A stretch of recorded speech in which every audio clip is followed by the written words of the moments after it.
So we've all heard about the UK's ageing population and the crisis in pension provision. But what does it actually mean in practice? So we're going to have to, as we all live longer, we're going to have to adjust to a much longer period of transition to a final period in life where we're not earning. Because with the economic structure globally as it is, capital has been deprived of the ability to earn an income. And therefore the fundamental premise on which most savings products have been based no longer works.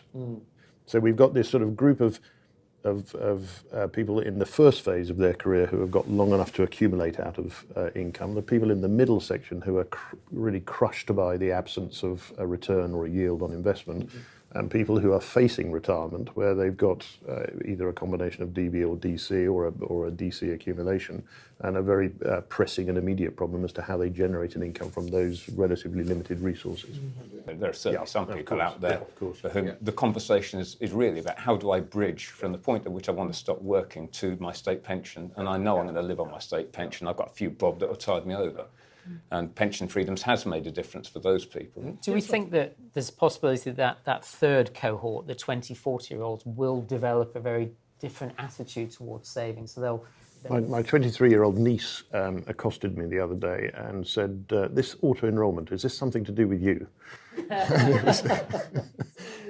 And what she was reacting to was this idea that somebody's taking her money and taking it away. And I guess part of the pension freedoms idea was you still control your money. But how do you communicate to people that, to your point, are really switched off with financial services in general and pensions in particular? I think that's the challenge. Before you even start to think about things like guidance or advice or education, that's nirvana.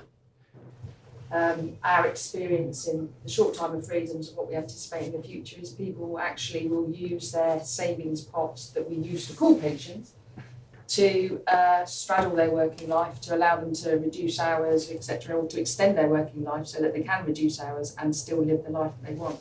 Undoubtedly, there will be a cohort of people at a certain age who want to engage more effectively in planning for and actually doing something about their retirement. And those people who actually, it doesn't matter what they do, because we need to recognise they are never going to have the wealth that's going to make any difference from them, and that's a massive part as well. And for those people, maybe it's the use of their house in their retirement and how they release equity from that to actually give them a more fulfilling retirement as well. I don't think savings is the right title for this, because it's not just about using your savings, your pension, your cash. It's using all the assets at your disposal to actually give you the retirement which you want, desire, and I hope to achieve. And strategically and theoretically, we talk about retirement having changed for people. In practice, on the ground, you go and talk to these drivers and it hasn't. They're retiring at 65. It doesn't really matter how much they've got in their pension fund. They are retiring. They are stopping working. They are not transitioning through some phased retirement thing into part-time this, that or the other. They're stopping working. This is how much they've got. They want to work out how they can manage through to get to this point where there is, and most of them thankfully will be on state pension at a point where it is just about affordable. These guys have been in DC for 10 plus years. They've not got this big DB legacy sitting behind them. That's not the background they've come from.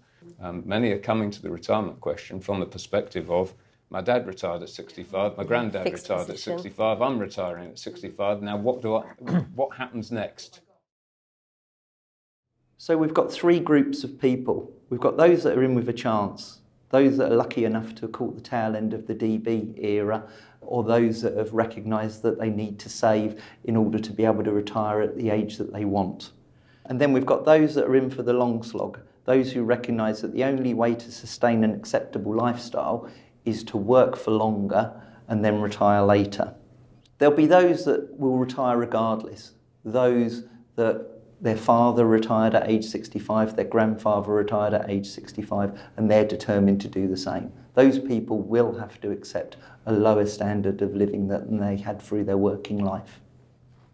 So the majority of people that are close to retirement will either have to work longer or accept that they'll have a reduced standard of living once they retire. These people should really care. Yeah, I agree. And I guess particularly the younger generation, should at least have a fighting chance of being able to make some provision for retirement that's enough to actually allow them to afford to live as they get older. But how do they understand how to do that and why it's important to start doing that early in life? Yeah, and I guess it's not really about product, it's not really about proposition as such. This is a much bigger communication and education piece that needs to be done, because otherwise people just aren't going to engage in it. And it's not just about the industry helping people to understand what to do. It's about people's parents, it's about schools, it's about the whole community understanding the importance of saving for your retirement. Which basically means it's a cultural issue for the UK and probably Europe to try and tackle.